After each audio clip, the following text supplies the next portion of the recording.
Hello everyone, welcome back to the channel. Here we are with Final Fantasy 1, the Pixel Remaster. This is the start of me going through every single Final Fantasy game in order from the very beginning. Let's have a look.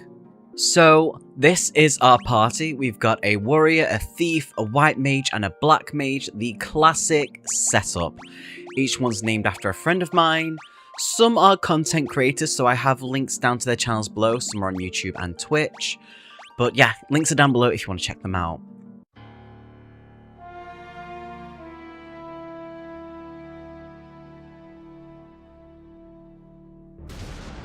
The world lies shrouded in darkness.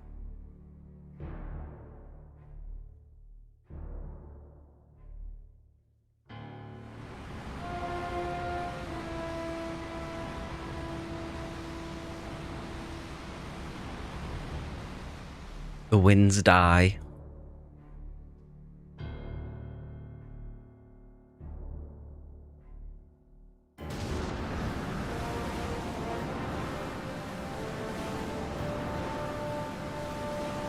The seas rage.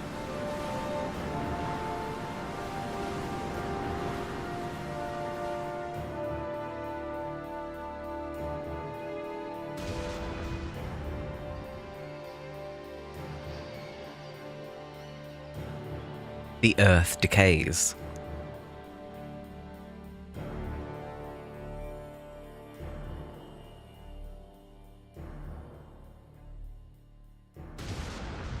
But the people believe in a prophecy, patiently awaiting its fulfillment.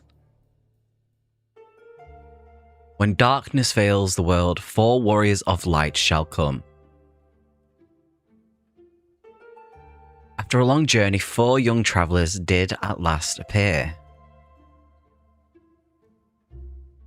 And in the hand of each was clutched a crystal.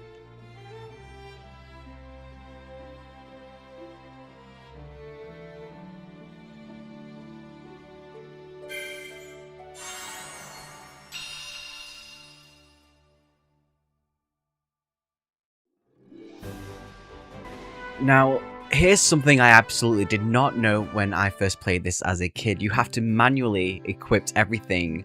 I bought all the gear, waltzed out of town feeling proper chuffed with myself, and went all the way to the first boss completely unequipped.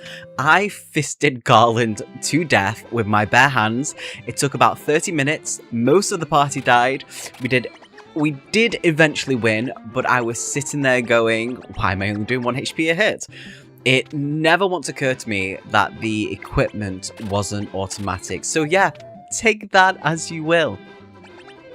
Right, let's actually do this properly this time. Equipment is on, everyone's sorted. I do want to level up a bit before we go anywhere near Garland, not making that mistake twice. We're going to get everyone to at least level 3 before we head to the Chaos Shrine. It doesn't take long, and the extra HP makes a proper difference. Now, I know grinding isn't everyone's cup of tea, so I'll speed through the repetitive bits, but I'm not going to lie, I actually enjoy the grind. There's something kind of satisfying about watching those numbers go up. The king is searching for the prophesized warriors of light. Those crystals! You must see the king at once. Welcome, travelers. I am told you carry crystals. Is this true? Ta-da! It's just as Lucan's prophecy foretold, when darkness veils the world, 4 warriors of light shall come. Your Majesty, we cannot be certain that these are the warriors foretold by the prophecy. He's got a point. Yet they stand before us with the crystals. Do not dismiss this as mere coincidence. Crystal bearers, there is a task I would ask of you.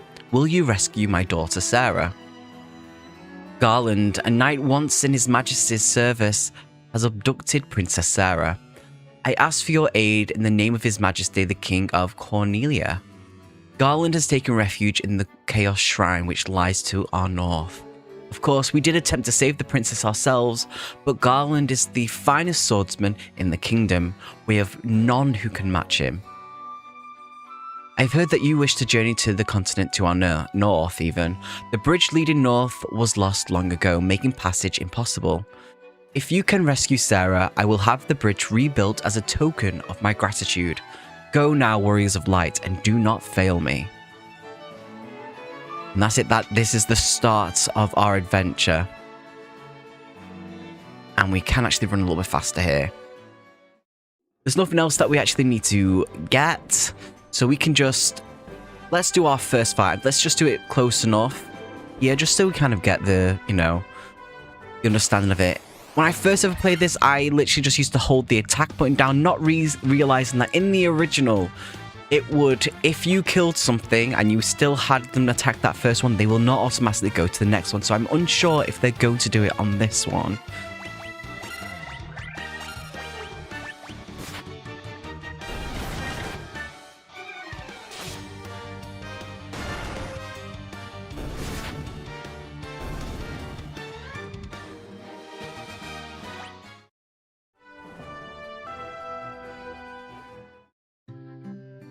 You're going to have to let me know in the comments below if you are wanting to see me kind of grind around on these characters, level up, get my ass handed to me.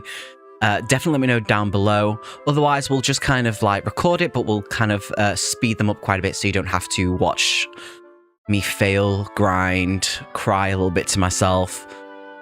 All that sort of stuff. But I'll probably cut out and speed up some bits of it so you don't have to deal through that and just do the main story, if everyone's okay with that.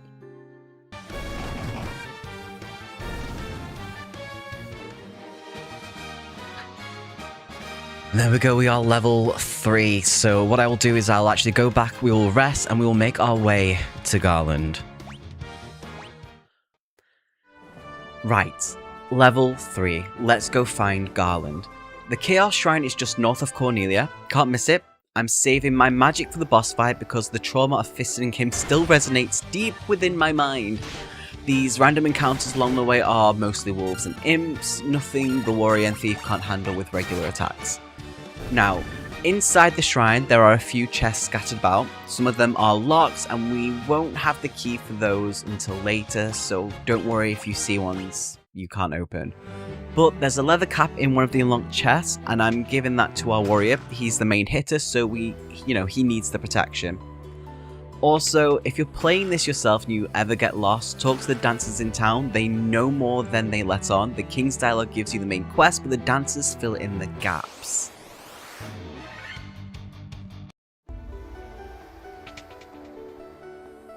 Here we go. The king will have no choice but to exchange the kingdom for his daughter's life. Cornelia will be mine. Will it? Will it, or will my friends actually be saviors here? Who's there? The king's lapdogs. Do you have any idea who you're messing with? Yes, in a way, because I fisted you about, I don't know how many years ago. You really think you have what it takes to cross swords with me? Very well, I, Garland, will knock you all down. Garland hits hard, but he's not complicated. I'm casting Protect on the White Mage and Black Mage first because they're the squishiest. Warrior and Thief on the front line, chipping away. The boss music in the Pixel Remaster is absolutely lovely, by the way. Proper mwah, French kiss.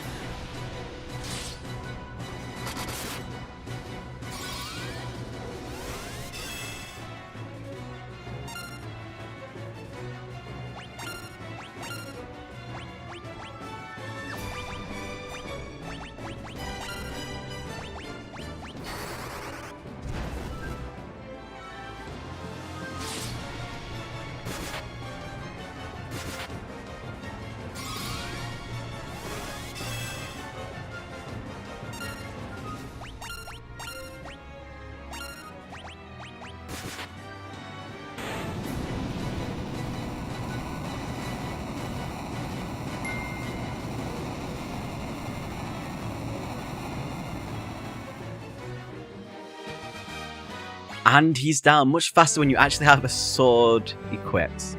Who knew?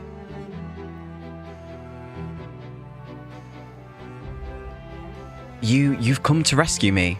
I am Sarah, Princess of Cornelia. Words could never be enough to thank you. That's the first time anyone's ever defeated Garland. You must allow me to show my gratitude. Please accompany me to Castle Cornelia. So here we go, we rescue Princess Sarah. She thanks us, we walk back to the castle. She doesn't She doesn't teleport, apparently, which I always assume she did, and the king gives us the full prophecy. Thank you for returning my daughter to my side. There can be no doubt that you are the warriors of light from Lucan's prophecy. You should hear the prophecy in its entirety. Ahem, if I may. When darkness fills the world, 4 warriors of light shall come. If they cannot gather the shards of light, the darkness will consume all. The 4 crystals will never shine again. Now I hear that a crystal can be found in the continent to our north. Restoring light to the crystals is our only hope of ridding the world of the monsters which plague it. I will have the bridge to the north rebuilt as I promised. I pray that you succeed in restoring light to the 4 crystals and to the world.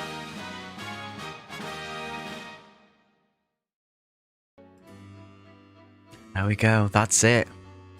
The dancing girl, there we go. See, the dancing girl in town knows many odd bits of information. If you find yourself astray, try talking to her. She may know something that can put you back on course. Sarah's thoughts. Oh, Sarah's thoughts are always with you. Not his thoughts, but his daughter's.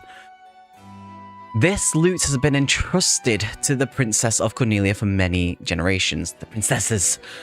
When he abducted me, Garland took this loot as well. I want you to have it. It may aid you on your journey. There we go. We have the loot, which is awesome.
What does this bridge have to do with the prophecy? The 4 warriors of light are here. They're here in Cornelia. Here I am. Well, not me. My friends are. And do you think they'll be able to do this? Will we be able to save the world with them? I am a save whore, by the way, so that is going to be a thing. You'll be seeing that pop up so many times. But here we go. This was the introduction, the entire Garland fight, the rescue, the prophecy, that was the prologue. The actual game is just beginning.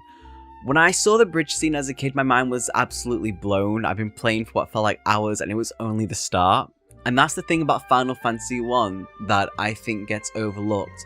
The pacing of that opening is brilliant. It teaches you combat, gives you a dungeon, a boss, a story payoff, and then pulls the camera back and shows you the actual world. And so, their quest began. As the 4 warriors of light, they felt overwhelmed by the great task destiny had placed before them. They did not even know the true significance of the 4 crystals they held in their hands. The crystals that once, long ago, held a light that shone so brilliantly. The time for their journey had come. The time to cast off the veil of darkness and bring the world once more into light.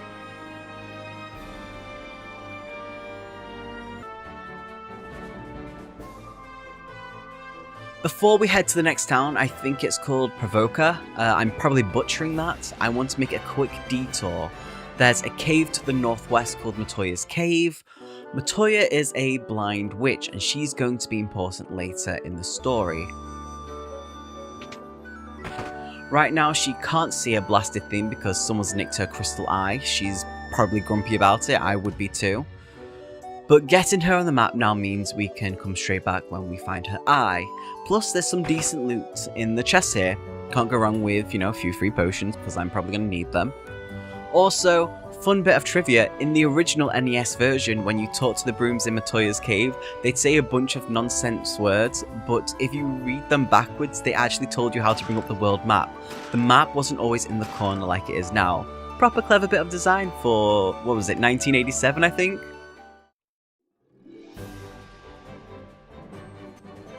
Right.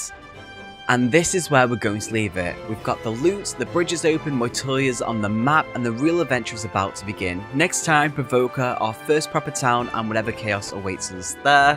When we left off last time, we rescued Princess Sarah, properly equipped our party this time, so no bare-fisting Garland incidents, I'm proud to say. And the king had the bridge rebuilt. The world opened up, we visited Matoya's cave, and now the real adventure begins. Let's have a look at what's next. So our first stop is Pravoka, a proper little port town. First thing I do, always the inn, save the game, rest the party, get everyone topped up. Then the shops, I'm not going to lie, I made some choices here, but you'll see this as we kind of speed through it. The first thing I did was sort out the equipment, so weapons, armor. I did have to go out and kind of get some more gil, so here's some of the little clips. Just so I could get better armor for Nord, and to also get some magic for Orca and Creator.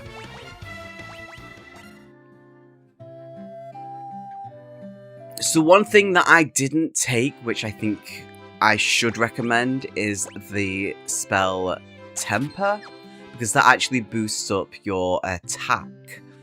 So just keep an eye out for that. I will probably regret not taking that later at some point.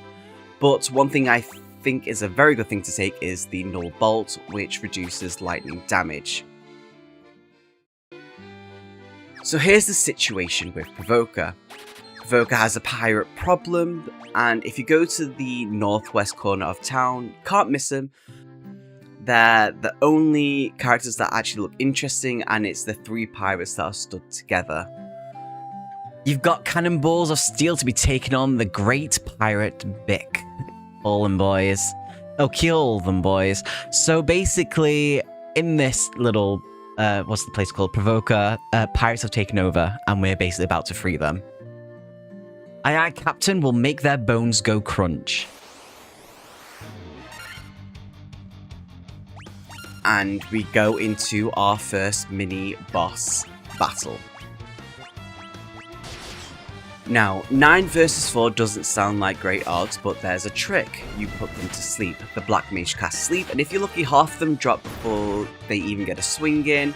It's genuinely one of the most satisfying things in the early game, I can possibly say.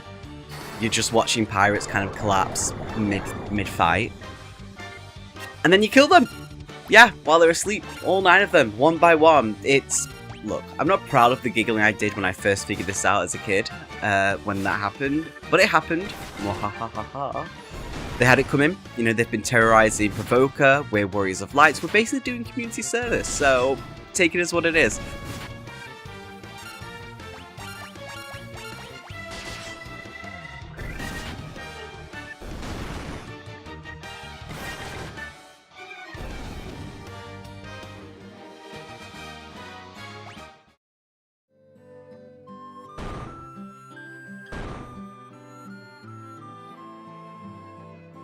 I'd be most sorry, young masters. I'll be taking no more fuss. Oh, I'll be making no more fuss, I swear.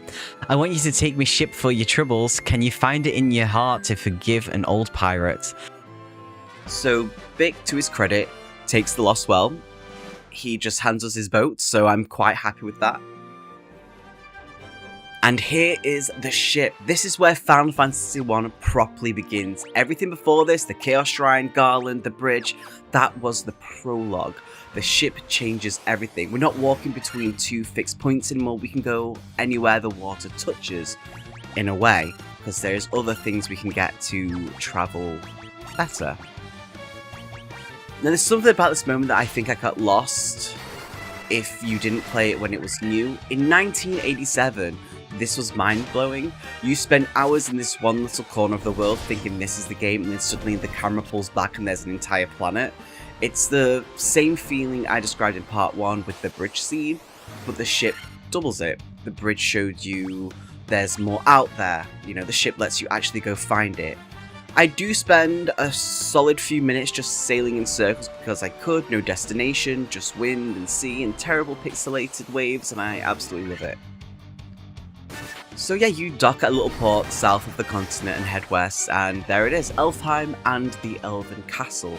Now I have no idea what to expect here, the game doesn't tell you much. The King of Cornelia mentions crystals to the north, the specifics are kind of vague, properly vague.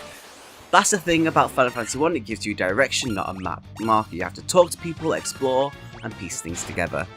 Elfheim itself it's definitely different from Cornelia. You know, there's a castle, there's a town, there's an inn, and there's almost certainly something going wrong that we're about to volunteer to fix. And that's how these games work. You walk to a town, someone's got a problem, and suddenly it's your problem. You know, we've liberated Pravoka, we've got the ship, we've crossed the sea to a new continent, and we're standing at the, at Elfheim. The adventure's properly opened up now. Next time, the Elven Castle will be buying more equipment, and we'll see. And this is where we're going to leave it. We've liberated Pravoka, we've got the ship, we've crossed the sea to a new place, and we're standing at Elfheim. The adventure's properly opened up now. So yeah, next time, we're going into the castle. Whatever trouble they've got themselves into, we're going to deal with it, and the first real dungeon of the open world. Let me know your thoughts down below. Did you put the pirates to sleep, or did you fight them fair? You know, if you fought them fair, I respect it, but I just don't run that way, apparently. I also think you're slightly mad. 9 versus 4? Yeah, no thank you. So we kind of go around looking at all the items, the weapons, the armor, and we have a look at the magic. I did have to go out and kind of grind a little bit just to get the gil up a little bit more, just so we can fully get all the items that I wanted and some of the magic. So in the magic shops, this is where the spell lists kind of get properly interesting. So first up we have haste, double the number of attacks for one party member. That's not a nice to have, that's a boss melter as I like to call it. If you put haste on your warrior or monk, they're hitting twice per round, combined with temper from the previous town, which I still haven't bought, so I'm probably annoyed at myself at this point. And you're probably doing 4 times the damage. The math is ridiculous if you can actually math. Then there's Faerie, which I did not get. The first tier 2 black magic spell hits all enemies with fire damage when you're in the Marsh cave, which we're about to kind of delve into. Because in this, there's going to be so many groups of enemies. Fire is the difference between a 2-minute encounter and a 30-second one. And then we also have heal. Proper party-wide healing with white magic. It's not cure, it's heal. It heals the entire party. So when we're fighting certain things, enemies, bosses maybe that's a spoiler, having the ability to top everyone up with one spell instead of individually healing each character is genuinely game-changing. Quick tip though, if you are playing along, don't worry about buying everything. You can come back to Elfheim later, the shops aren't going anywhere, buy what you need for the next dungeon, and come back for the rest. And then we have the Elven Castle. If we keep going straight up, we do eventually find the bedroom. And that's where we find the Elven Prince lying in bed. He's not dead, but he's not awake either. His assistant is standing by the bed, and this is where the plot kind of thickens a little bit more. Because someone has put a curse on the prince for a deep sleep. A dark elf named Astos, I think it is. And the only person who might know how to break the curse, which we know because we went to visit her cave, is Matoya. Which I love, by the way, because it's kind of where, it's where you basically find out that she's kind of plots crystals. She's not just a crazy blind witch. There is a reason why she's calling out about her crystal eye. So we're heading to a place called the Western Keep. It's northwest of Elfheim, through the mountains and forest, and the random encounter table here is wolves. So many wolves. Honestly, the amount of wolves in this section is borderline comical. But if you actually got the Faerie spell, that's a 1 cast, other wolves take damage. It may not one-shot them, but it does effectively damage them quite a lot, so you can just bap them off really easily. So the journey itself isn't long, maybe 5-10 minutes of walking, but the encounters are constant, so I'm getting some decent XP and gil along the way. Every level matters for what's coming. And here we have the Western Keep. It's a small castle on the northwest edge of the continent, and inside there's a king. Now this king, he seems fine, normal king energy, even though he's in like a dilapidated, I cannot pronounce that word, castle. But he has a problem. His crown has been stolen and it's apparently in the Marsh cave to the south, and he wants us to retrieve it. But here's the thing about this quest. It does feel like a side quest. Find a crown for a king in a remote keep. It doesn't scream main story, but the game's already shown us, obviously, the things with Matoya that I mentioned before. That side content has a habit of becoming essential, so I'm not dismissing anything. The king doesn't offer much else, no reward promised, no exposition about Astos or the Dark Elf, just my crown's in a cave, go get it. And it's kind of like, okay then, Marsh Cave it is.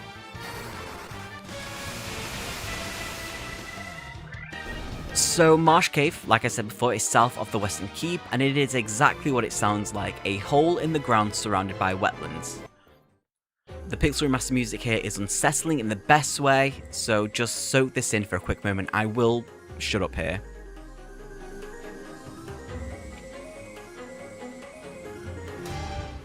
Before we go in, I want to flag something important that I did not really do the first time I ever played this. Buy antidotes. I cannot stress this enough. The Marsh Cave has enemies that poison your party, and poison in Final Fantasy 1 is persistent. It stays between battles, it ticks down your HP as you walk, and if you don't have antidotes, you're going to limp out of this cave with a dead party and a lot of regret. So buy more than you think you need. Just a heads up. So, first floor, we go north. There are 3 rooms with chests. Some gil, a few weapons, nothing spectacular, but worth grabbing. The real objective is deeper. Take that as what you will. Then we backtrack and go south, stairs down to B2. This floor has 4 rooms in the southern section. 3 of them have chests, the 4th, well, you'll see. The navigation here is probably old school.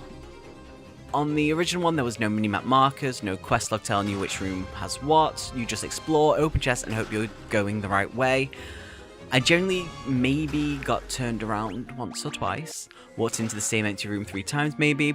I'm not going to confirm or deny, I'm just going to leave it as that. But it's fine, we're fine, everything's fine. 3rd floor down, B3, more rooms, more chests, more wandering. And then in a room surrounded by rocks, 2nd from the left, 3rd one down, the crown. And as soon as you pick it up, you trigger a boss fight. And I can't pronounce this word. For Piscudemons? I don't know, maybe someone can tell me how to say it. And if you're not prepared for this, by the way, they will absolutely destroy you. They're kind of like these fish lizard things, that's the only way I can describe them. Oh! Orca!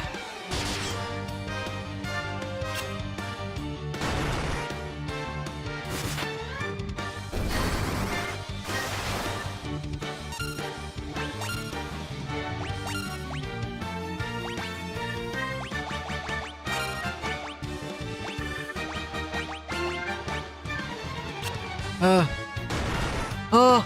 No! Orca! No! We don't have a Phoenix now, we're gonna have to go. Oh, it means he's gonna. Oh, I don't like when things level up the wrong way. Oh, God. No, Orca. I don't have a Phoenix. Oh, I do have a Phoenix now. Take it back. Uh oh.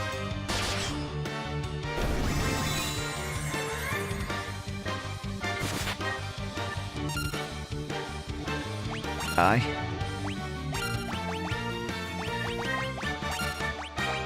Please. Oh my god. Oh my god, Nico and Orca. Oh. Oh, that was uncomfortable. That was way too close. So after going around, having a look around, seeing if there's any other chests and seeing that they are locked and I don't have the key for them, I very hastily leave the cave.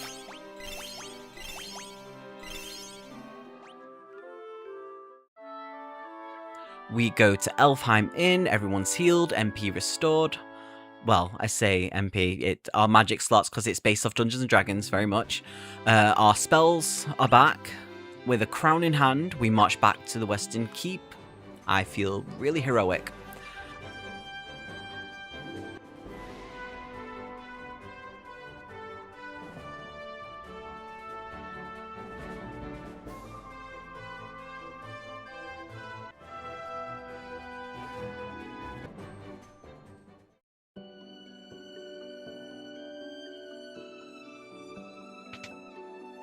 And we hand the king his crown.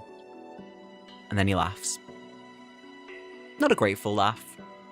Not a relieved laugh. Just that kind of laugh that tells you you've made a terrible mistake. Because who laughs with mwahahaha who isn't good? The king was never a king. The crown was never just a crown. It's Astos the Dark Elf, the one who cursed the Elven Prince. The one who stole Matoya's crystal eye. He's been here the entire time playing king, waiting for someone gullible, which is us. Well, I say us, which is my friends. Gullible enough to fetch his crown for him. Yay, warriors of light. Okay, so Astos, King of the Dark Elves. This is a proper boss fight for us. He has 420 HP. He has high physical resistance, high magic resistance, and he knows death, which I did not know, by the way.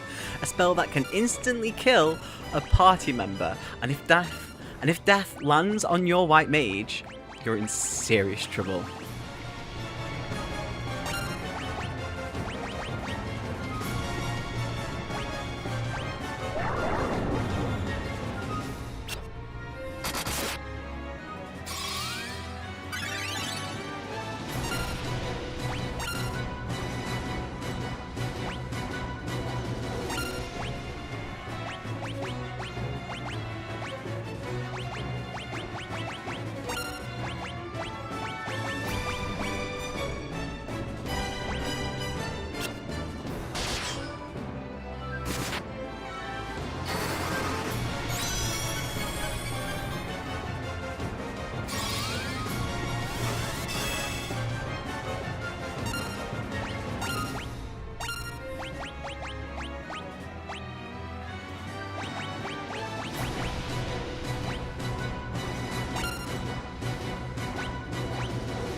And he's down.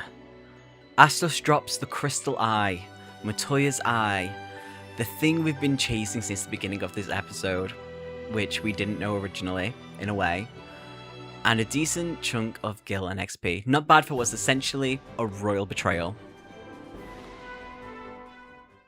So we take the crystal eye back to Matoya. She's genuinely pleased, well, as pleased as a blind witch who's been living in a cave with sentient brooms can be.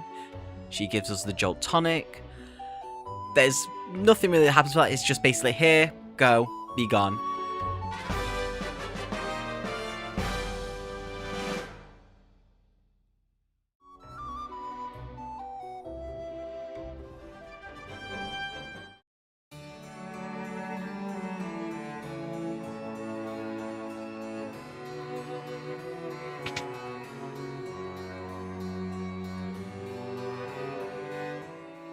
And we go back to the Elven Castle. The Jolt Tonic is given to the prince and he wakes up, and as thanks he gives us the Mystic Key.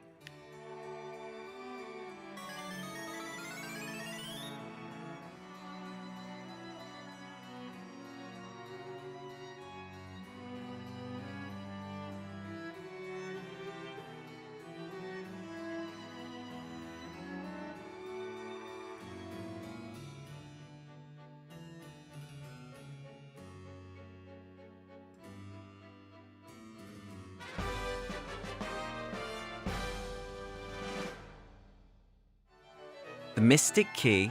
This is the item that unlocks every locked door we've passed since the beginning of the game. The Chaos Shrine, Cornelia Castle, the Elven Castle itself, the Western Keep, the Marsh Cave, all those treasure rooms we've walked past, going, why can't I open this? They're all accessible now. And this is the moment the game opens up a second time. First the bridge, then the ship, now the key. So this whole game has layers.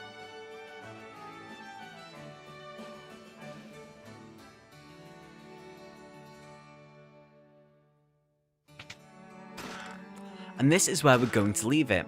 We've saved an Elven Prince, we've unmasked a Dark Elf, fought 4 demon fish things in a swamp, and acquired the Mystic Key. Not bad for one episode, not bad at all. When we left off, we unmasked Astos, the Dark Elf pretends to be a king, cured a cursed Elf Prince, and got our hands on the Mystic Key. The Mystic Key unlocks every locked door we've walked past since Cornelia, and that's where we're starting. Let's have a look. Right, the Mystic Key. This is the item that retroactively makes every locked door in the game openable. And I have a list. So first stop, Cornelia Castle. Remember that room we couldn't get into right near the beginning? There's a chest in here with nitro powder. And before you ask, no, I don't know why Cornelia Castle is storing explosives. The nitro powder is actually plot critical. We'll get to why in a bit, but that's not all. There's also a room with some decent gil and a leather shield that I absolutely could have used 3 episodes ago. Cheers game, thanks for that.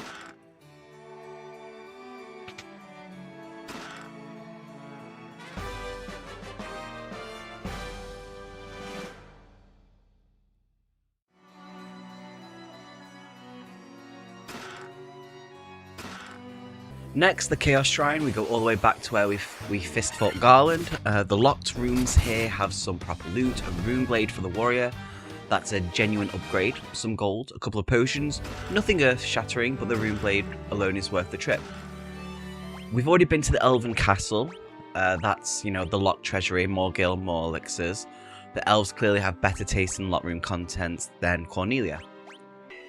We have the Western Keep, where Astos was playing king. There's a locked room with actually not much, a bit of gil. Feels like Astos spent all the good loot on his Dark Elf cosplay.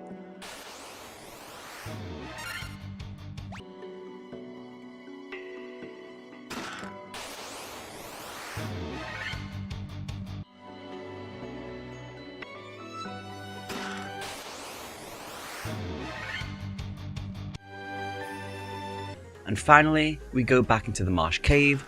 The locked rooms here have some mithril equipment. A mithril sword, knife, proper upgrades for the warrior and thief. This would have been genuinely helpful when we were fighting the octopus things, the ones that I can't pronounce, in the same cave. But no, key came after. Thank you. So, next bit, we sail along Cornelia's west coast to a small port south of the Chaos Shrine. Then we hike southwest through a ring of mountains. Mount Dugar, I am assuming I'm pronouncing that right. It's a cave in a mountain ring. Proper dwarven tunnels, forges, the works. The music here I actually really enjoyed. It's a complete vibe change from the forest and castle energy of the last few hours.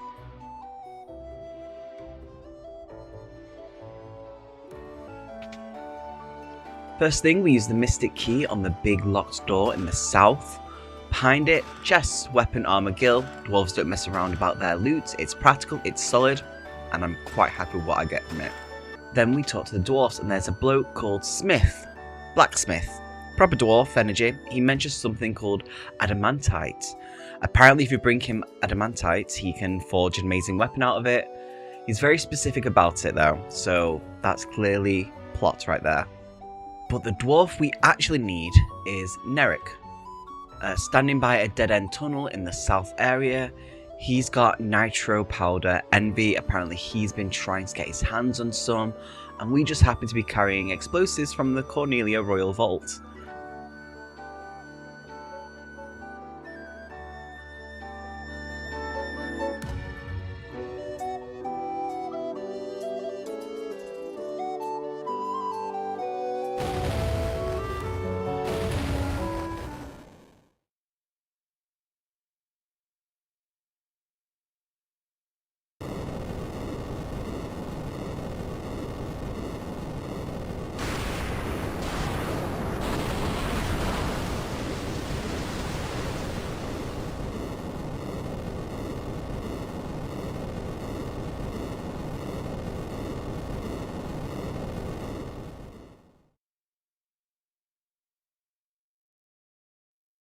Boom.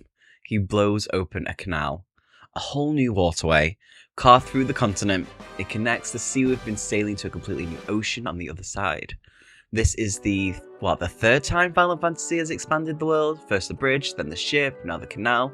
I love that it does that because it's the game going, nah, there's more. So I can appreciate that. So through the canal we go. The dwarves opened it, so presumably it's safe. We keep sailing west past a small island until we hit a port on the other side. New continent, new everything. I love this. The world's just getting bigger and bigger. On land, the port is right beside a town called Melmond, and Melmond immediately feels different from everywhere we've been. Cornelia was hopeful, Pravoka was pirate infested, Elfheim was ethereal, I guess, because of elves. Melmond is grim. The townsfolk are talking about a vampire, a proper vampire, not a metaphor, not a figure of speech, an actual blood-drinking creature that attacked the town. The energy here is scared. People are worried. And if there's one thing I've learned about Final Fantasy is that when a town is scared of something, we're about to be volunteered to deal with it. But first, shopping, because I'm not walking into vampire territory unprepared. So, the Melmond magic shops, this is where the spell list takes a proper jump. For the White Mage, life, that's rise, revive, bring back the dead. If you've got White Mage and you don't buy life, you're genuinely sabotaging yourself, which, guess who did? Also, Diaga, I probably butchered that as well. Holy Damage, which is about to become very relevant. And Cure, oh god, the Cure. The tier 3 healing spell, party-wide, big numbers, game-changing. And then for the Black Mage, the only one that I get is... oh god, it sounds like Viagra when I say it. Viagra. Well, we're going to call it Viagra. It's fire. It's fire Viagra. Tier 3 fire, hits everything, hits hard. It's a dungeon full of undead and earth element enemies, so it's going to do a lot of heavy lifting. So, from Melmond, we head west across a skinny strip of land. The Cavern of Earth is in the northern mountain range, can't miss it. Big cave entrance, very spooky. Ooh, which reminds me, before you go in, I did forget about this. Buy gold needles. It has, cockatrices, or whatever you want to call them, they petrify your party. So, here we go. Our second proper dungeon, multiple floors, branching paths, treasure rooms, guarded by earth elementals. The enemy variety is a little bit wider than anything we've seen. We get undead, we get elementals, we got birds, familiar faces from earlier ones as well. I'm not going to pretend I didn't get lost, because I got lost roughly around 2 times. It's one of the ones where it has all these different paths, because obviously it's a dungeon, but a lot of them go to dead ends, so I did wander around for a little bit. But we did level up quite a bit on this, so that's okay. Okay. And then, the vampire.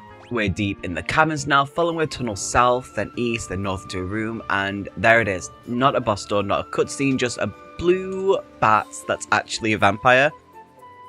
All things in this world are destined to end in death. The seal cannot be broken, and so the earth shall rot. Well, you cannot alter destiny. Well, we found the vampire, everyone. Mere mortals cannot kill the undying.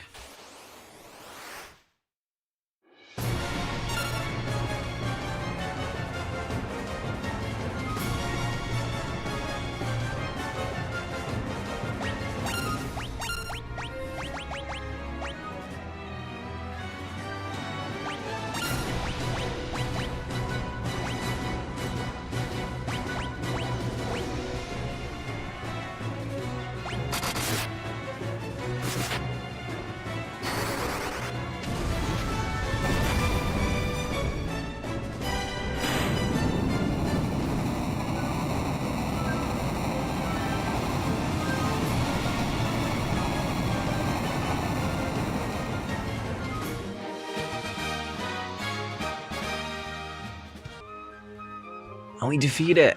The chest behind it contains the star ruby And according to the NPCs in Melmond, there's a giant nearby that eats rubies. I'm not making this up, a giant eats rubies and we need to get past him. So we go back, we rest in Melmond's inn, everyone's healed, our magic's restored, star ruby in hand, and then we have to go find a giant. The giant's cave is west of Melmond, short trek, and inside there's a giant, proper massive, blocking the path. He wants food. We have a ruby. We give the star ruby to the giant, he eats it, just pops it in like a boiled sweet, and then he lets us pass. No fight, no puzzle, just cheers for the snack, off you go. And I kind of actually really enjoyed this moment in the game, because it's so weird. So we go through the cave, we grab a few chests, some gil, an item or two, and then take the other stairs out. On the other side, a short walk south brings us to the Sage's cave. The Sage is, I'm assuming he's old, wise, when he sits in a cave. He gives us the Earth Rod. Doesn't say much, just here's a rod, go deeper into the Cavern of Earth, do the thing.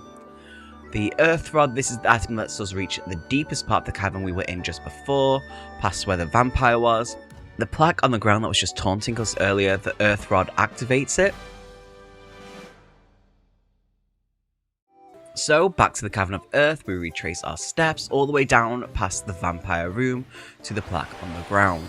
The Earth Rod pulses, the ground opens, and we descend to the deepest level. This is it, the lowest floor. The tunnel winds north, then left, then south down an almost straight corridor. At the end, a lone room.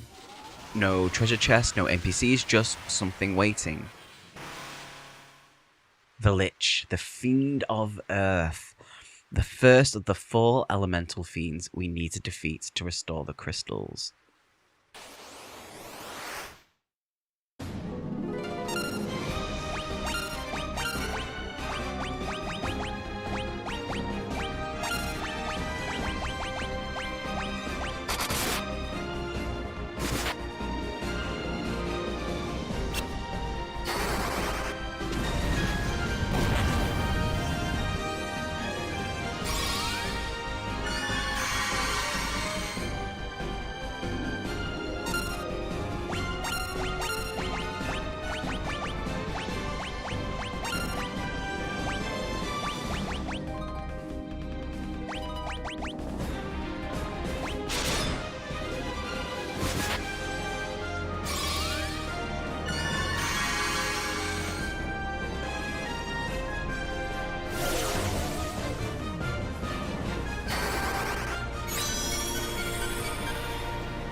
And the Lich dissolves. The Earth Crystal pulses back to life. This is it. One of the 4 crystals restores. 1 down, 3 to go. The world map won't change, which I was kind of disappointed with because I really did think it would. And no one will actually know what just happened, but we know. I guess that's the main thing. The portal takes us out of the cavern, mercifully, so thank you so much for that. No backtracking through these floors of everything we've had to go through. Just light and we're outside. And we go back to Melmond after that and we rest up. Get everything back to see if... I would have bought items, but I realised very quickly it doesn't have an item shop. So, next stop, wherever the ship takes us. The world is open, the party is strong, my friends, the Warriors of Light. And we've officially graduated from wandering around Cornelia confused to restoring cosmic balance. When we left off, we've unlocked every single door in the world, blown up a canal with dwarven nitro powder, fed a ruby to a hungry giant, and genuinely that happened. And we also restored the Earth Crystal after defeating a Lich, the first of the 4 fiends. That's 1 crystal down, 3 to go. So here's what we do. We go from Melmond, we set sail southwest past where the Cavern of Earth is, which we're absolutely not going back into. Thank you very much. And then we go east. And we keep going east until we get to the eastern shore. We dock at a little port and we hike, we walk southwest through a massive forest and we kind of wind around a crescent-shaped lake, hence the name Crescent Lake, and eventually we come to the town itself. So Crescent Lake is properly tucked away. So, Crescent Lake isn't just a town, it's home to the 12 sages, the wisest people in the world apparently, and they've all gathered in a circle waiting to dispense some wisdom to the Warriors of Light, which we definitely need. Trust me on that. So here we go, we're shopping. Crescent Lake has new spells and we need to be smart about this. I was told by a friend for the White Mage only buy 2 spells here, save a slot for later, because we'll be coming back at some point to sort something out with the spell. Not sure why you remember that, but I'm sure it'll make sense at some point. So for the Black Mage, we got Thunderer, a tier 3 lightning, massive damage. If Viagra, whatever you want to call that, was your crowd control, this is going to be your boss killer. Also, Stun and Quake are decent picks if you've got the Gil. Death is somewhat okay. It can instantly kill, but it's rare it lands on anything. So just be careful with that. Equipment wise, I don't really spend much here. The volcano we're about to enter, it's loaded with chest, weapons, armor, Gil, which you'll see when I go through it all. If you blow your savings in Crescent Lake, you'll just find better stuff inside the volcano when we go through it. Like, I realized that pretty fast. And no, I still haven't bought Temper. 5 episodes, 5 in. At this point, I think the game's going to end without me ever casting it. But who knows, maybe I might go back and get it. So the stage that we need is the one to the right of Lucan, but I talked to all of them. The prophecy guy from the opening crawl. He congratulates us on defeating the Lich, and then he gives us a canoe. Which, you know, a canoe. Not a bigger ship, not a magical teleport, a canoe that we row ourselves across the little pathways that we've kind of not been able to go through or down.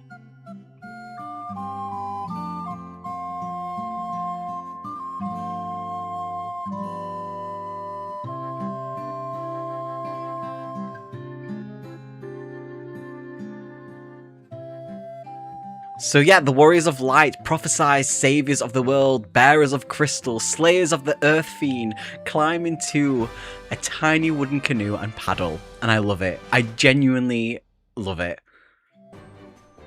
So, right, canoe time. We go into the river west of Crescent Lake. The canoe handles differently from the ship. It's smaller, nimbler, and can navigate rivers, obviously. The world opens up in a completely new way. Every river we've kind of stepped past, we've now opened this up. It's now accessible. So this is what we do. So navigation from Crescent Lake. We ride the river west. I nearly got tongue-tied with that. At the second fork, we go north, ignore all the others, and we basically just end up going west in the last one. And that is where Mount Gulg is. Yeah, Gulg. Take that as what you will.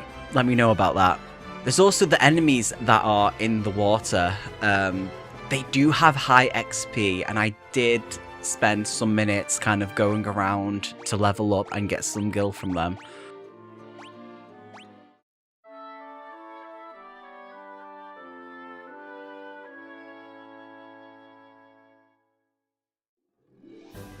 So, Mount Gulg, it's a proper dungeon. It's got multiple floors, just like all the others. Magma everywhere, by the way, which hurts every time you step on it. There is strong enemies in this, and at the bottom, the Fire Fiends. The extra levels are basically insurance. Definitely make sure you grind.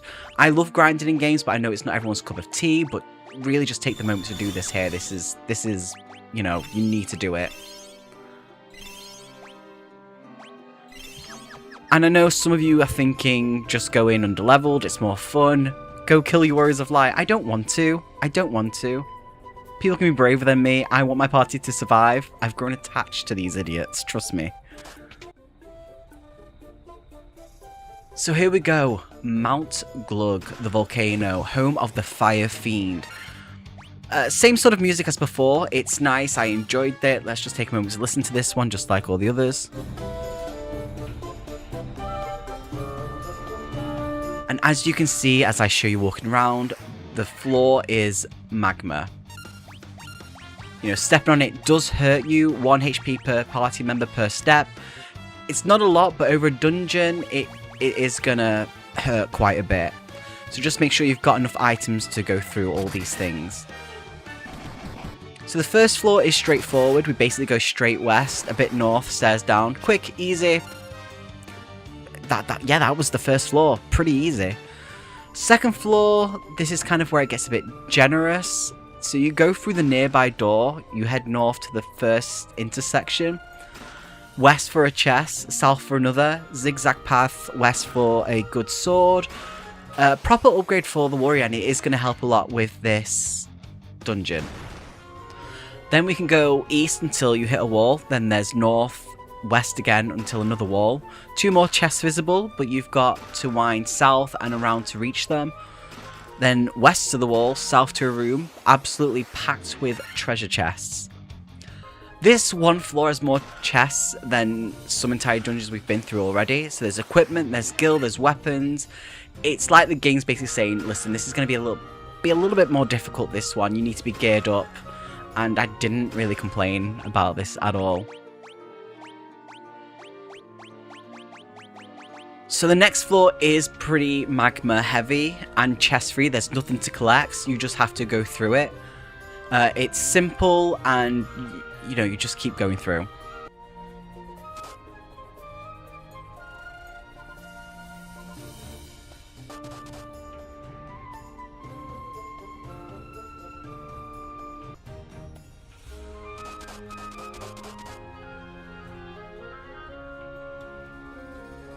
And as we keep going through, you'll see some of the floors just kind of zigzag a little bit about, but you know, look at all these chests that we're picking up along the way.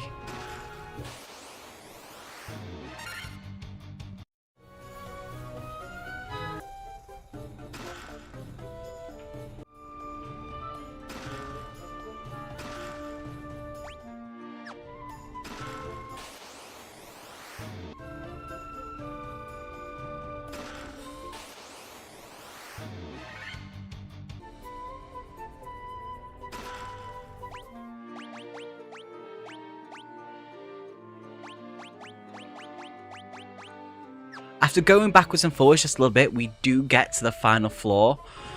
Just before the boss, there is 4 treasure paths. There's northeast, east, southwest, and west. Grab everything, every chest, even if they're just potions, which some of them are. You know, every piece of equipment, because once we go down this path and enter that room, there's no coming back without a fight. So I make sure my party is fully healed. We've got full HP, full MP, the white mage. It has, you know, some spells that we can use, some protect. And here we go. This is it. I'm going to butcher her name. Marilith, the Fire Fiend, the second of the 4 fiends. Now, in the original NES version, she was called Carrie, I think she was. The remaster uses Marilith. Either way, she's a 6-armed snake demon wreathed in fire, and she's absolutely not messing around. So she does use fire spells quite a lot, obviously because she is a fire fiend, but that's not really the scary part. She does do dark and she does do hold, so she blinds us and she can paralyze.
And then, just like the other one, she dissolves.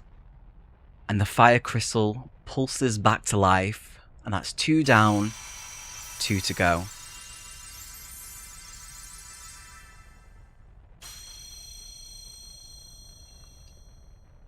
The portal opens just like the last one. We step through, we're back outside Mount Gulg. No backtracking through 6 floors of magma. Thank God. We took down Marilith last time, which was awesome. So today we're heading somewhere new. There's a cavern, the Cavern of Ice, obviously, and inside it is something called the Levistone. I don't know what a Levistone is, it sounds important, so I probably should go get it, and it might even be a pain to get.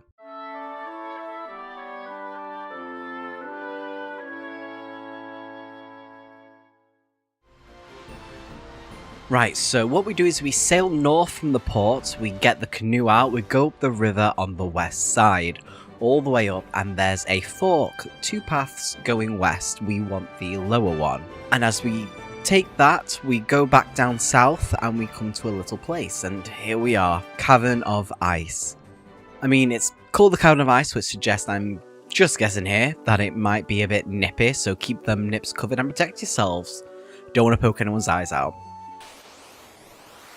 So let's go see what we're dealing with. So first floor, pretty straightforward. We go east, round the corner, down the stairs. No chests to worry about. We'll grab the good stuff later. So here we are with the next floor. You can go west or south here. Both lead to the same place. There's nothing to pick up, so just whichever. Honestly, doesn't matter which way you go.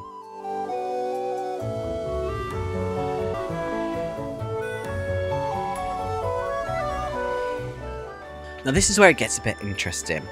Look at the floor, there are cracks, actual cracks in the ice, and in the middle, that's the Levistone, just sitting there, taunting us.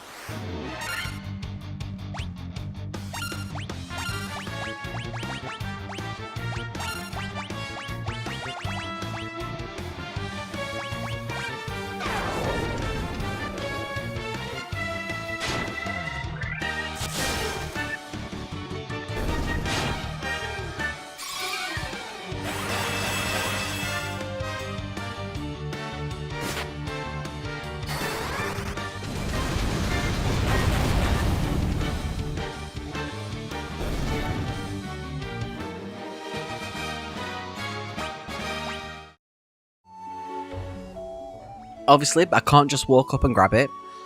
That would be way too easy. There's a hole. You know, the floor is a puzzle. You've got to navigate around the cracks. Not like that is really a puzzle. You can see where they are. So just grab what you can, and then this is key. You actually want to fall through on purpose later. For now, let's clear out the chests.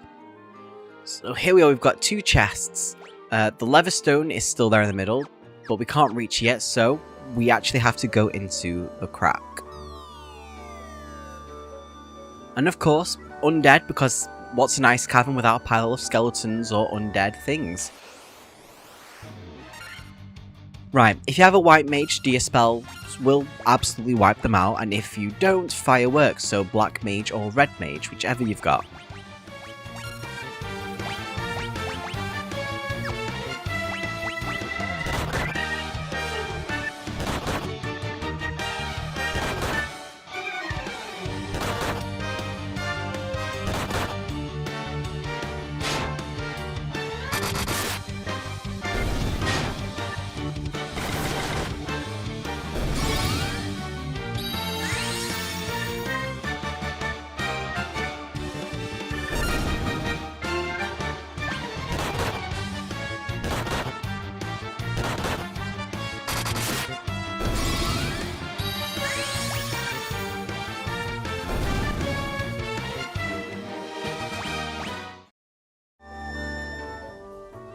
And there we go, lovely. Now, spiky ice.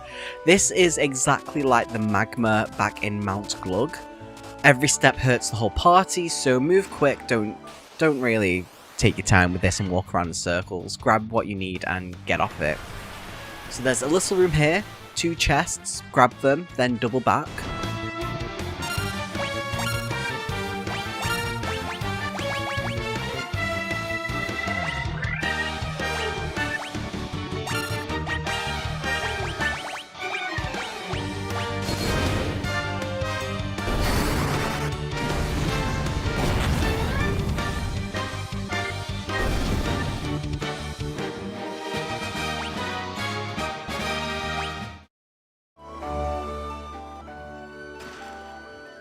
Head all the way south until you can't go any further, then west into the next room.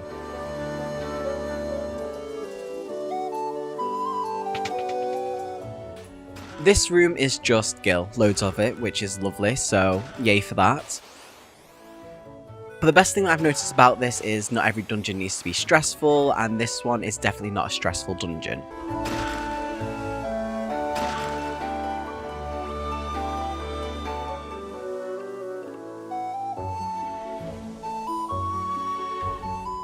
So a couple more chests on the way, then we're into a bigger room. 3 chests in here, but be careful, there's another crack in the floor in this one. Save that for after.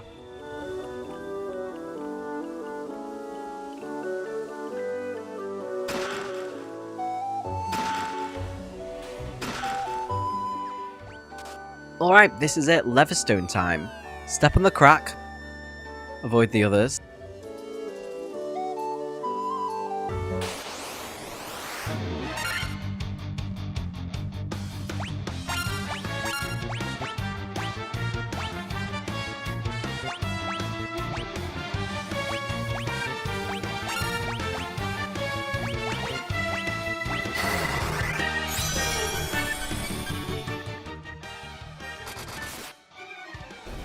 Oh. Alright then. Okay, so the Evil Eye uses supposedly lots of magic, can destroy your team, has low health. Admittedly, the strategy is a word I can't pronounce, is haste and temper on your warrior or monk, and then just hit it. I hit it once, I expected it to be a bit more harder, a bit more difficult, but there we go.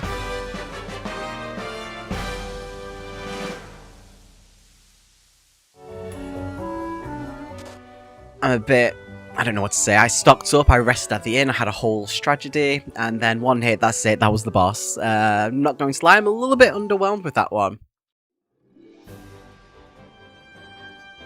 So we go back to Crescent Lake, we rest up, restock, because now we find out what the Levistone actually does.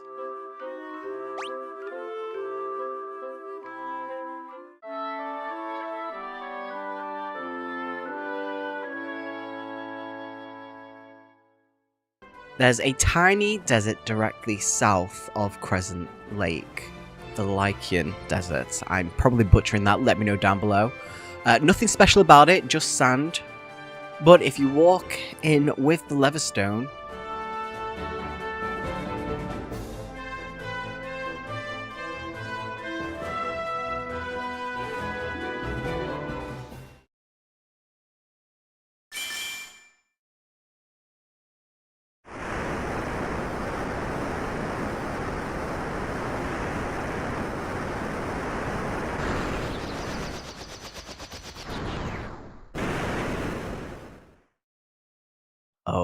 Oh, that's good. That's good.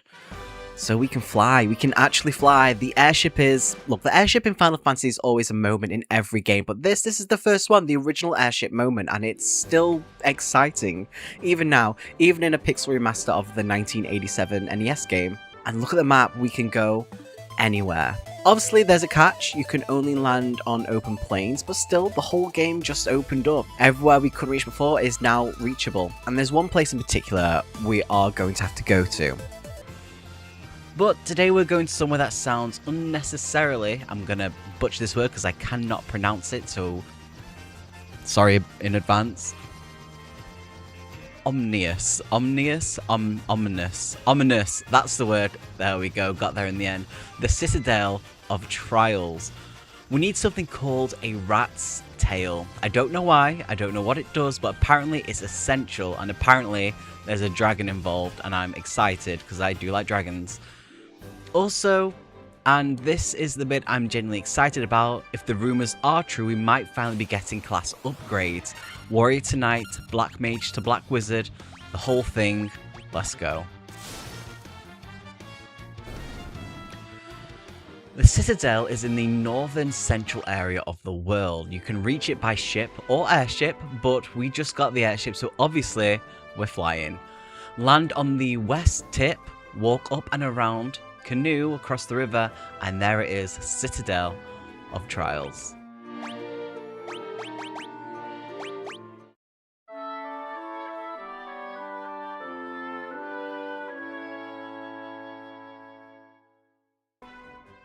Inside, talk to the man in the middle, give him the crown that we've somehow been carrying with us, which I thought we didn't have anymore. That unlocks the throne in the northwest room, which is how you access the rest of the Citadel. Very kingly, very dramatic, and we're all about the dramatics here, I guess. Now, here's where it gets... Okay, look, I'm going to be honest with you. This place is a huge maze. It's not a dungeon with corridors, it's portals, rooms with multiple portals, all leading to different places. You can go in circles very easily, which, trust me, I genuinely did, but, you know, you're all lucky because I can just cut that all out, which I tend to do with all my dungeons in these videos, at least.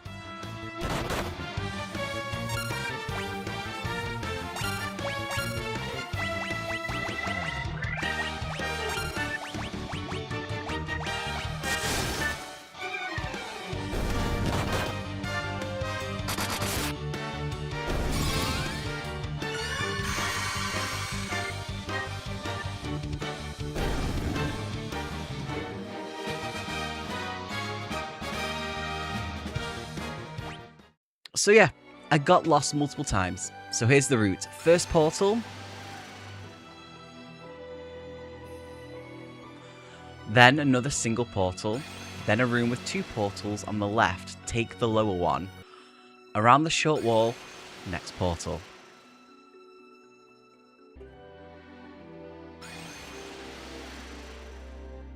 So there's a room with 2 portals on the right, bottom right corner.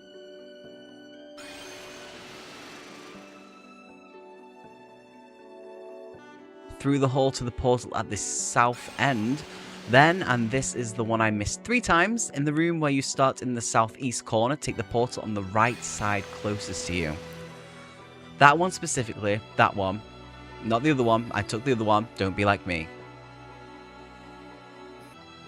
So one chest on this floor, grab it. Then south through the left hall, there are 2 portals in this open area. Take the one in the center. I say the center, pick the one that I go through. I went through all the others and it's not a fun time, trust me. Then we go up the stairs. Finally, actual stairs, no more portals. Pure relief, trust me, because I was starting to lose my mind just a little bit. So, 3rd floor. This is where the good stuff is. Walk north. A couple of nightmares to deal with, which is fitting because horses absolutely terrify me.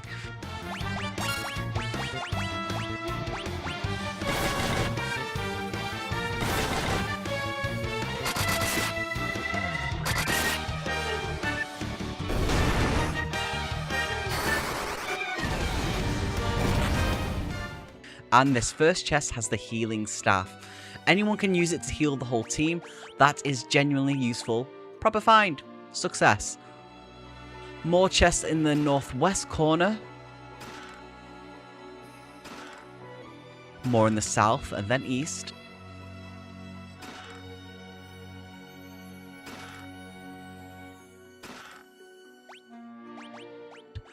Where the rat's tail is sitting. Just there in a chest after all that portal nonsense. So, rat tails acquired. Now there's a dragon zombie here. Doesn't have much to say, honestly, fair. Just kind of stands there, being dead. We have to kill a couple of undead dragons to get out. Fair enough.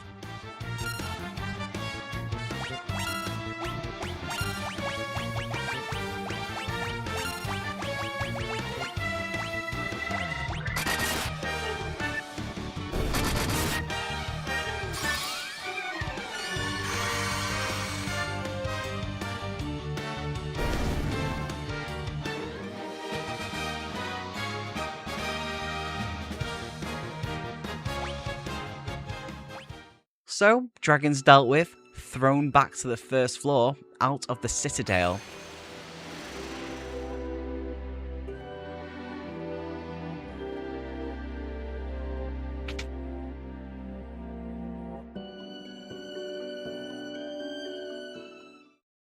Happy for the fresh air. Now, before we go see what I assume is something to do with a Dragon King that I was told by a friend, there are 5 little islands southwest of here, the Cardinal Islands, and they are absolutely packed with treasure, like an unreasonable amount of treasure.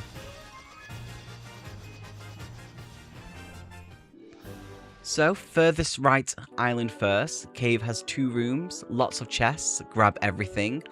The nearest small island, you can talk to a dragon in there if you want, but there's nothing else, so skip it unless you're feeling sociable.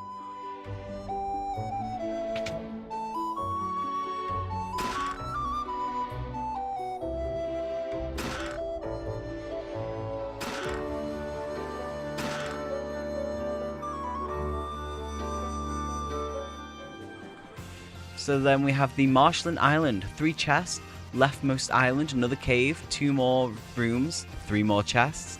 I'm not going to list every item because we'd be here all day, just know these islands are worth your time.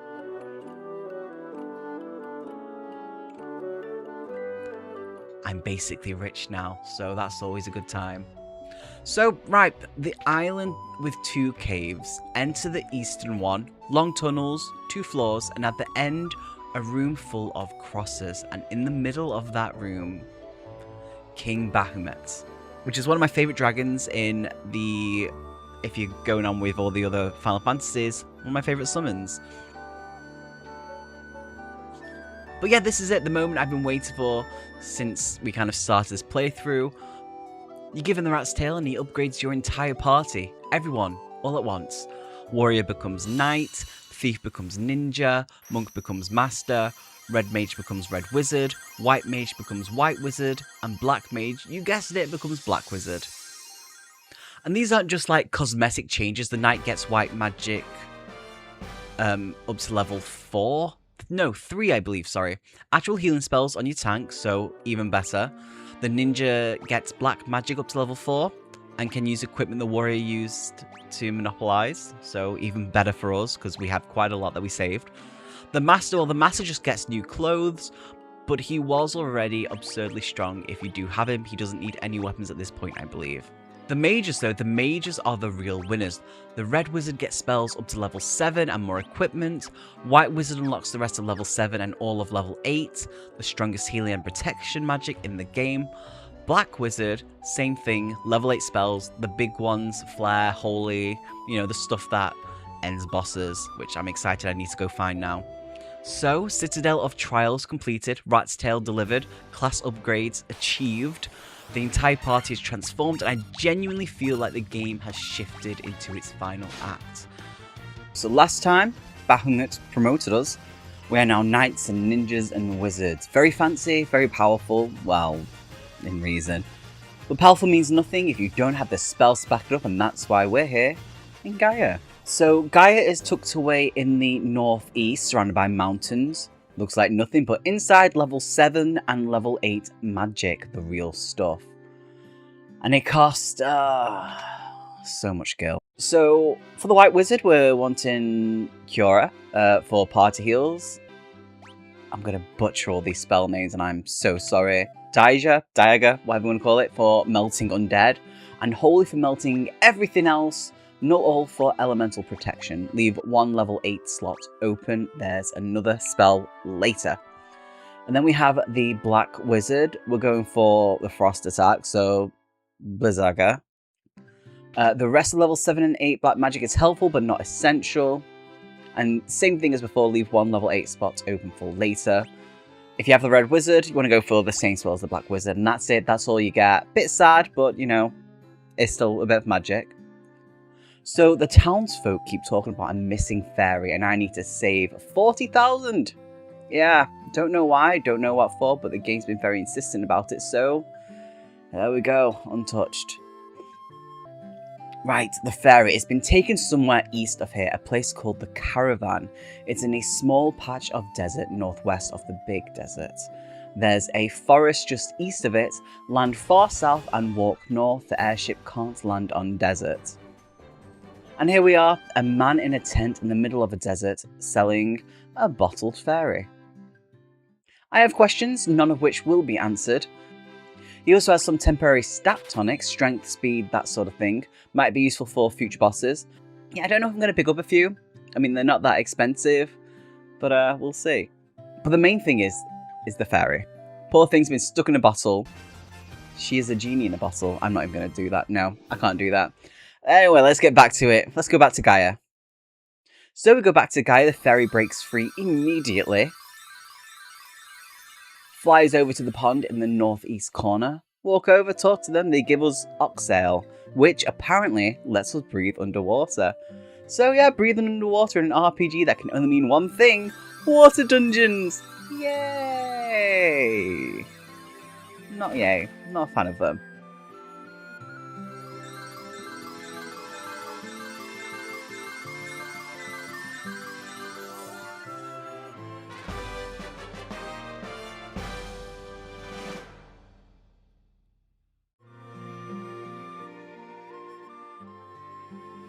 So we go back to the Caravan continent, this time head northeast to Onrak.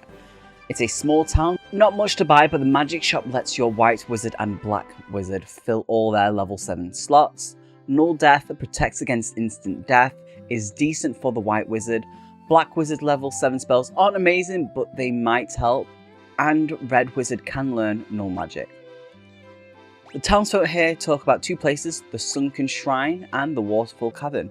We're doing the Waterfall Cavern first. There's good loot in there, apparently, a key item. So the cavern is literally inside a waterfall northwest of Onrak. You canoe up the nearby river and in you go. One room, one fight, mummies, cockatrices, king mummy, pyroliths, whatever you want to call them. It's just a whole party of no thank you, but once they're down, treasure and a robot.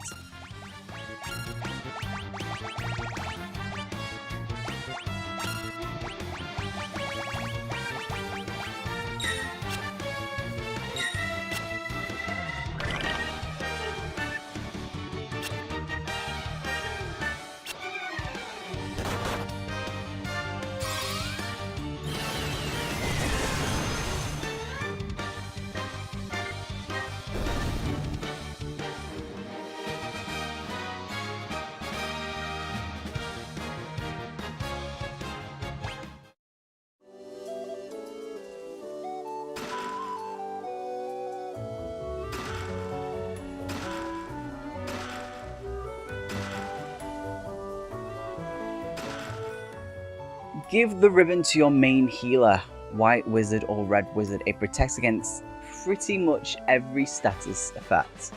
Then talk to the robot, he gives you the warp cube. Don't know what it does yet, but the robot in the secret waterfall cave gave it to us, so probably important. So, we go back to Onrak, we've got Oxale, we can breathe underwater, and the mermaid in the southeast corner of town is waiting.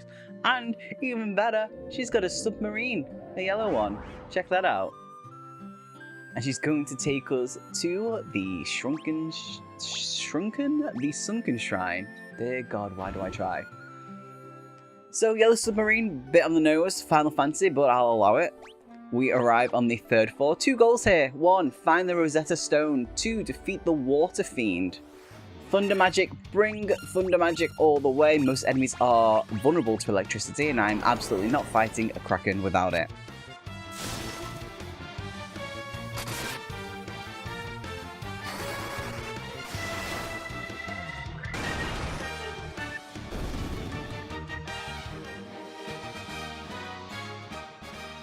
Two sets of stairs, you want the northeastern one first. It leads to the upper floors with the Rosetta Stone. The northwest stairs go down to the Kraken, save that for later. Through the northeastern stairs, grab chests in the backward C-shaped room, then north, then all the southern rooms. Southern rooms, however you want to pronounce it.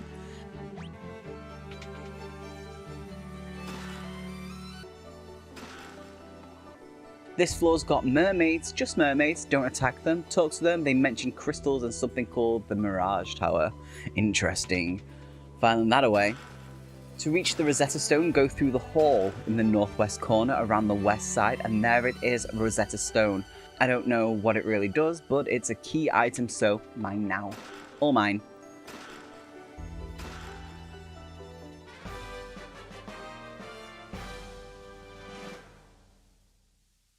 Right, upper floor's cleared. Now the northwest stairs. Down we go.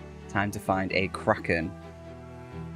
The lower floors are a proper maze, damaged walkways, tiny rooms, backtracking, 2nd floor north along the walkway, tiny 3rd floor, straight back up, long room, Grab the 2 chests, south doors, more stairs. Back to the 2nd floor, loot time, Gil room south, a few chests west, a light axe in the northwest, which is nice, and then the northeast room is a 2nd ribbon. So 2 ribbons, that's actually huge. Both my casters are now immune to status effects. The Kraken does not know what's coming.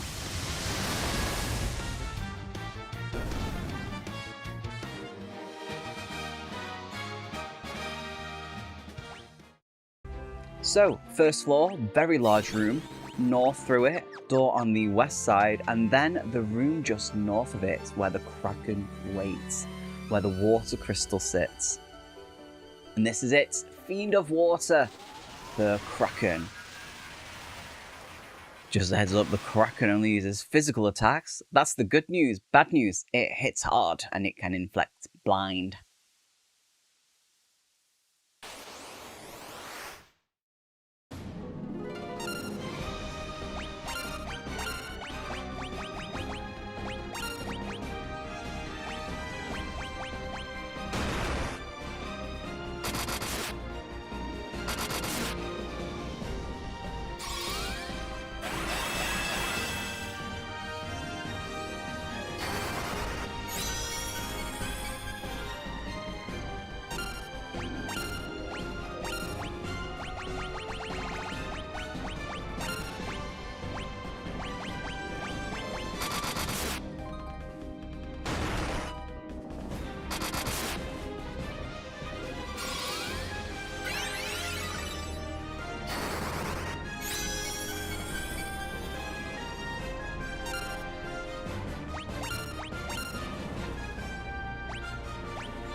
And there, Fiend of Water defeated, Water Crystal restored.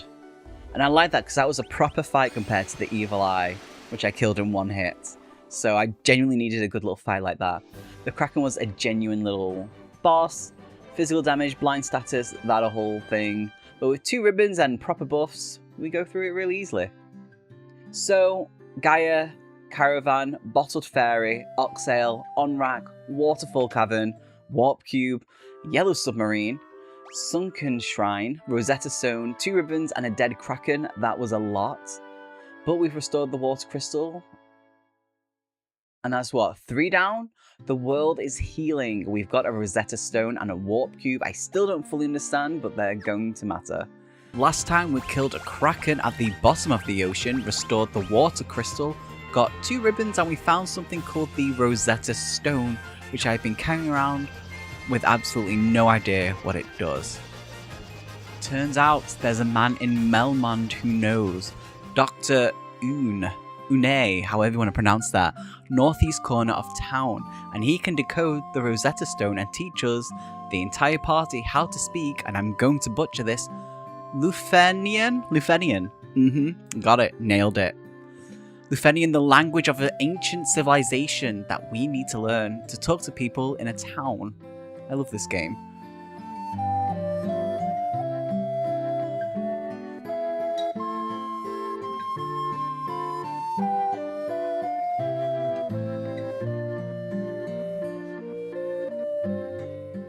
And just like that, we're multilingual. I've struggled with that word so much. Time to go find Lufenia. That word also reminds me of a game that I loved as a kid. What was it? Legends of Lufia? They need to redo that at some point.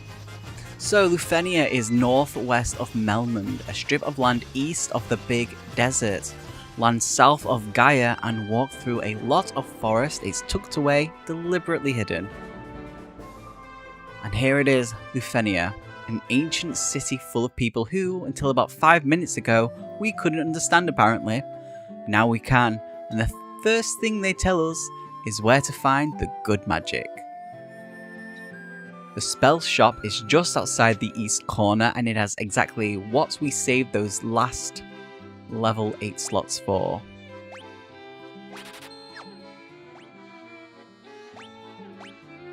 Now talk to the person on the dark southwest corner. They give you the chime, which apparently lets you enter the Mirage Tower.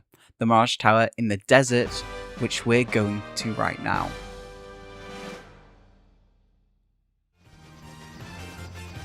The Mirage Tower is in the centre of a desert west of Lufenia, and it looks appropriately like Mirage, glowing, floating, very you shouldn't be here energy. Inside, big room, chests in the centre, grab everything.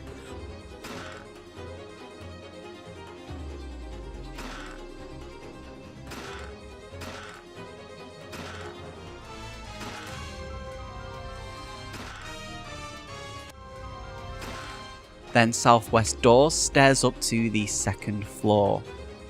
Second floor, walk counterclockwise around to the west side. South first, large room full of treasure, then north to the main stairs, then south again through the doors.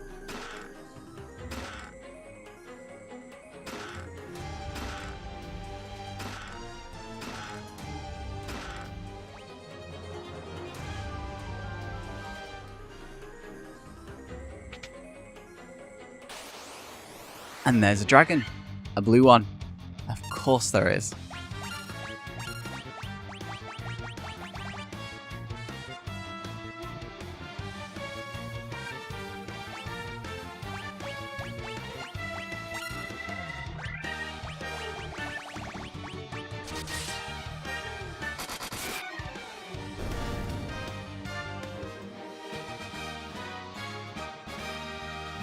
So we fight this dragon. It's not the hardest fight. The magic that we picked up definitely does help. But we have the warp cube. This is where we use it. The thing the robot in the waterfall gave us, and it opens a portal to the flying fortress.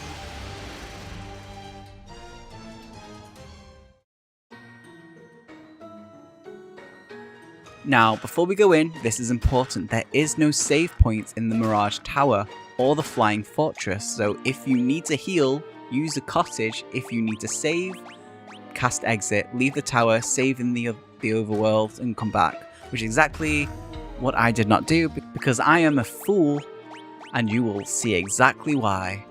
So yeah, this is it, the final dungeon before the end game, and it is appropriately floating in the sky. Very, another word I can't pronounce, ominous. I'm learning. Very things are about to get serious, and they definitely do. So, first floor, explore west, south, east. Grab all the chests, then north of the portal to the second floor. 6 rooms here, 3 on each side, clear them all.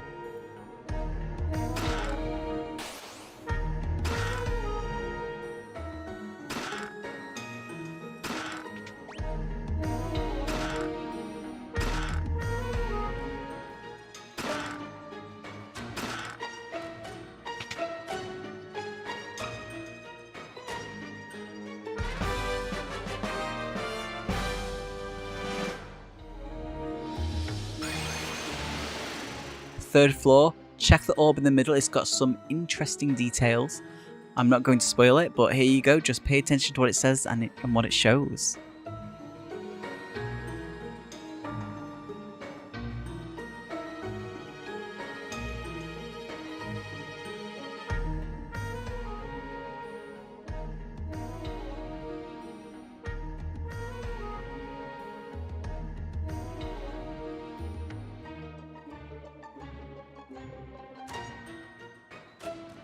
North, the east room's for chest, west room last, it's near the portal we need. Then around the wall, past the pillars, portal to the 4th floor.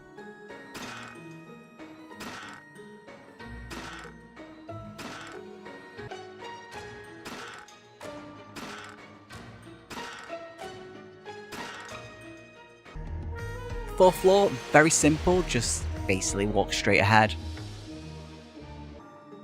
Now before we go through this portal, heal everything, because on the other side of this is the 5th floor where the boss lives, and also potentially something called the War Mech.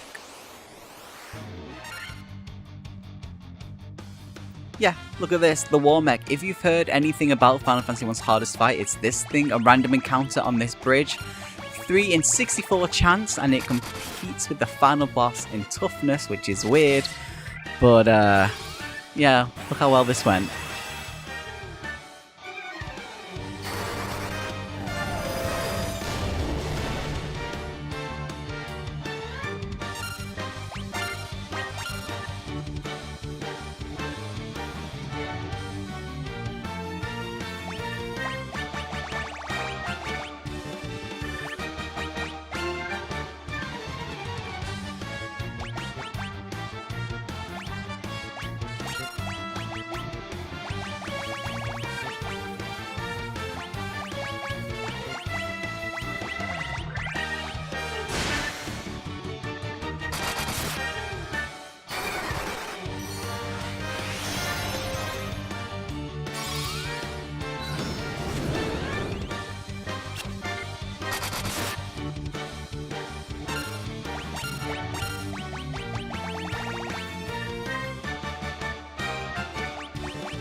Right, bridge crossed, and we avoided it this time. Now, here we go. Queen Tiamat, the Fiend of Wind, the last crystal.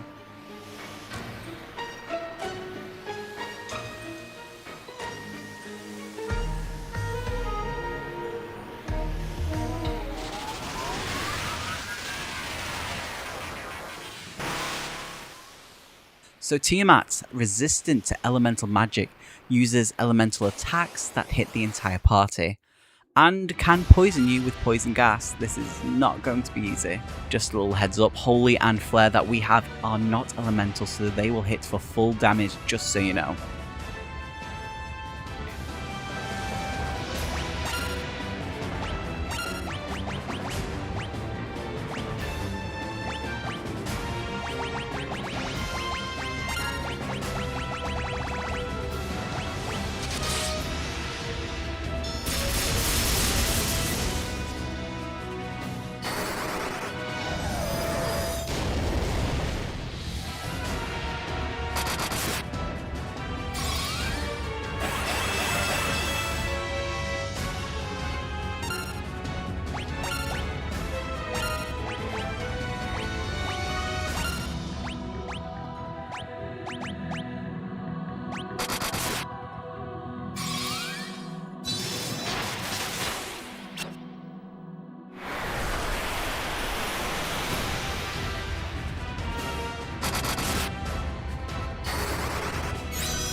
So yeah, this was a proper fight. 4 crystals, 4 fiends, all 4 restored. I cannot believe we're actually here. So Rosetta Stone, Lufenia, the Chime, Mirage Tower, Blue Dragon, Warp Cube, Flying Fortress, War Mech, Queen Tiamat definitely, and the final crystal restored. 4 crystals, 4 fiends, the world is presumably saved. But I don't think we're done. That's a feeling I'm getting of this is an over-feeling, mainly because I haven't had the credits yet. But 4 crystals restored, but something's still not right, and if this game has taught me anything, there's always one more thing. So we've got some business to handle. Remember the adamantite we picked up in the Flying Fortress? There's a dwarven smith in Mount Duga, if you remember, Smith, and he can forge it into something legendary.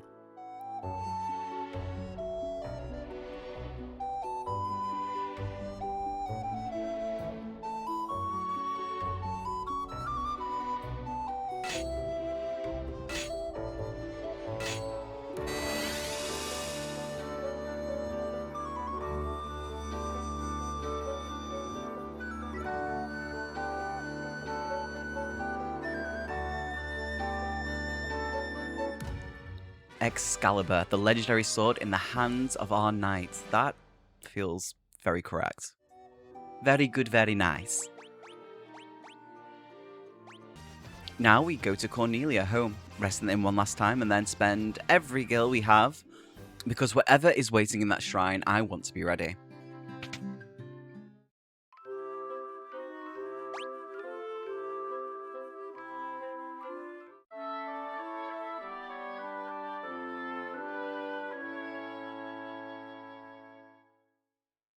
The Chaos Shrine, it feels different now, heavier. We walk through those same corridors, past where we fought Garland and into the center chamber. The 4 crystals activate, the black crystal responds, and...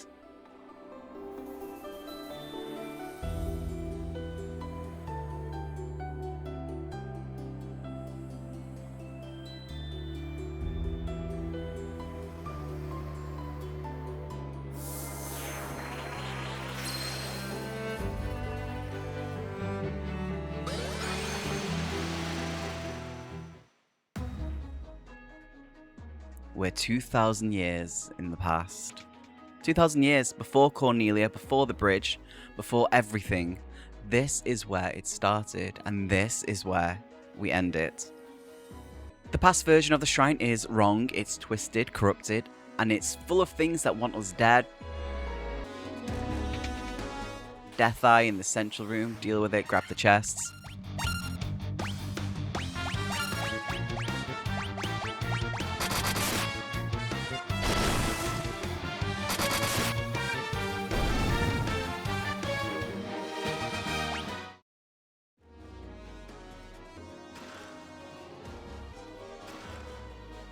And then the stone tablet. The loot that Princess Sarah gave us right at the start of the game, it works here.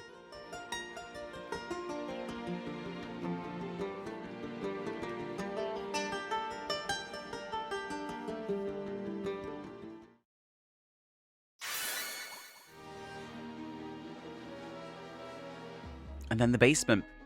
And if you thought we were done with the 4 fiends, you thought wrong. Here we are with Lich again, stronger. They're all going to be stronger this time. But so we have Excalibur in hand. We have level 8 magic, Holy Flare. The Lich does not stand a chance.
And then Marilith, the Fiend of Fire, back for round 2.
Third basement, the maze of C-shaped rooms. The room with 3 gravestones, proper eerie that. And on the stairs, the Kraken.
Fourth basement, jagged hallway, and then Tiamat, the Fiend of Wind, the last of the 4, one more time.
And now the lowest floor, the heart of the shrine. We heal everything, every potion, every ether, full capacity, because whatever's in there is the reason we came here, the reason for all of this.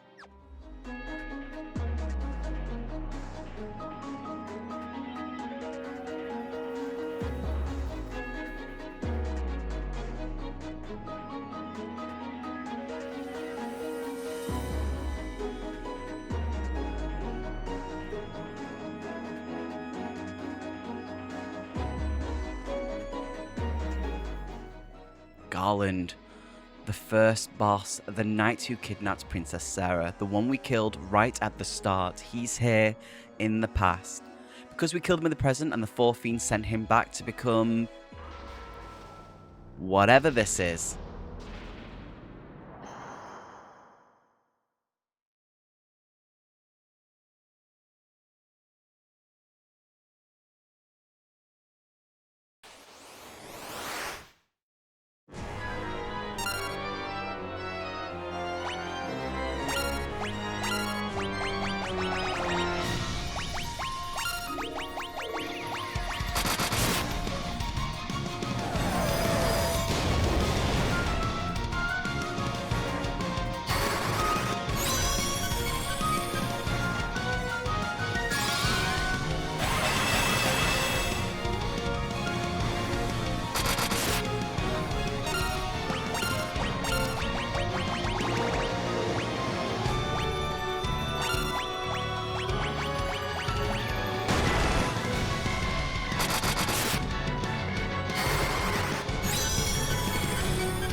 Chaos is dead. The time loop broken. The world saved. We did it. We actually did it. So the time loop collapses. The Warriors of Light return to the present. But here's the thing about Final Fantasy I's ending. The Warriors of Light aren't remembered. History doesn't record their names because they didn't have names. They were blank slates. They were us. I think that's why this game still works. Nearly 40 years later, it's not about the characters, it's about the journey. The 4 crystals, the 4 fiends, the time loop, the airship, the class change, Bahamut, Excalibur, the war mech, I still can't get over that. The Kraken at the bottom of the ocean, the flying fortress in the sky, and chaos at the end of everything. And there we have it. Final Fantasy I is complete. And I'm so happy, genuinely. When I started this series, I didn't know if anyone would watch. I didn't know if I'd enjoy it. I enjoy the PlayStation 1 games because that's where I started when I was a little kid. But I did. I absolutely enjoyed it. I want to say thank you for coming with me on this journey, for the comments, for the likes, for just being here. It means more than you know. So what's next? At some point, we are going to be diving into Final Fantasy II. Am I ready for that? I've heard it's very different, so that will be interesting. But in the meantime, I will be uploading random games, whatever catches my eye. And if any of them you want as a full play, let me know in the comments. Or if you've got a recommendation, let me know down below. I read every comment. But thank you once again. Stay awesome and much love.